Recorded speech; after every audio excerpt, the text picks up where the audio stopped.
จะรับใช้พ่อแม่พี่น้องประชาชนไปตลอดจนหมดความสามารถแล้วก็อยากให้ระเบิดนี้หมดจากประเทศลาวบ่ให้มีระเบิดตกค้างอยู่แผ่นดินลาว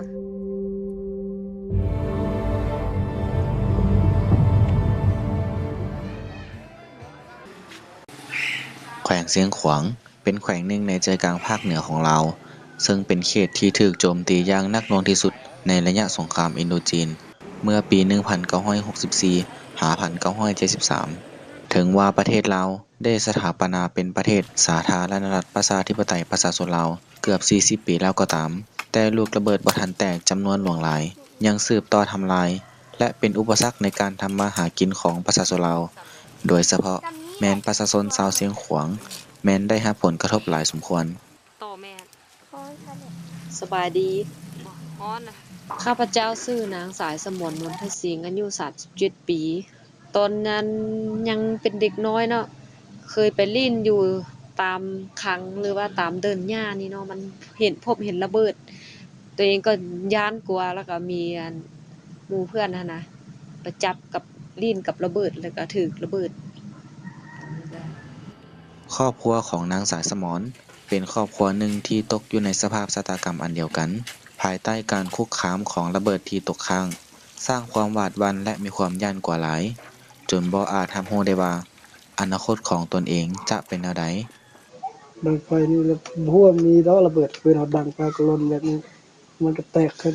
ตาก็บ่ฮู้เด้บ่เห็นคนยากหลายเฮ็ดหยังก็บ่อยากทันหมู่แล้วมีแต่พ่อแม่แล้วก็เมียเฮ็ด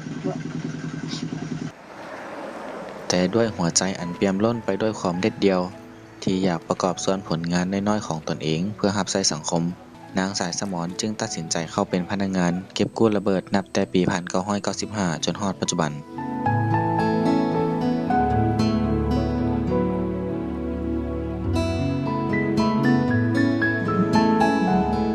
ตอน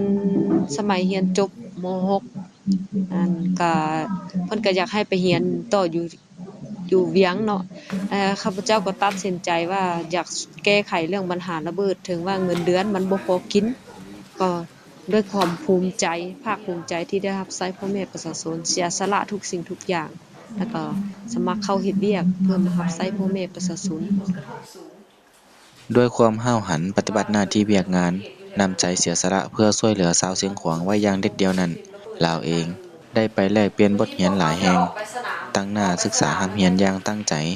อยู่ภายในและต่างประเทศบวกกับประสบการณ์ที่ลงเคลื่อนไหวภาคสนามเป็นระยะกว่า 17 ปีเฮ็ดให้ลาวกลายเป็นผู้นำทีมงานเชี่ยวชาญเก็บกู้และทำลายระเบิดขั้นสูงซึ่งถือได้ว่าเป็นมากหัวใจของโครงการเก็บกู้ระเบิดอยู่ในประเทศเฮาหลังจากที่ว่ามาเฮ็ดเวียกแล้วก็รู้สึกดีใจที่ตัวเองได้ช่วยเหลือประชาชนให้หลุดพ้นออกจากความอันตรายนะหน้าที่หลักๆก็คือการนำพาน้องปฏิบัติเวียกงานอยู่สนามปฏิบัติตามระเบียบของโครงการเนาะก็ซี้นำพาไอ้น้อง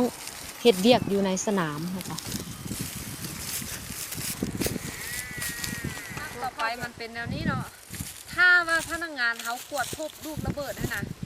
เขาจะใช้ไม้หมายเมียนละห้องหัวหน้าทีมไปเบิ่งภาพต้นทีมงานของผู้หญิงนี้มีจำนวน10คนทีมนี้แม่นทีมผู้หญิงโดยเฉพาะเพราะว่าทีมงานนี้ก็ถูกที่ว่ามีความอดทนและเข้มแข็ง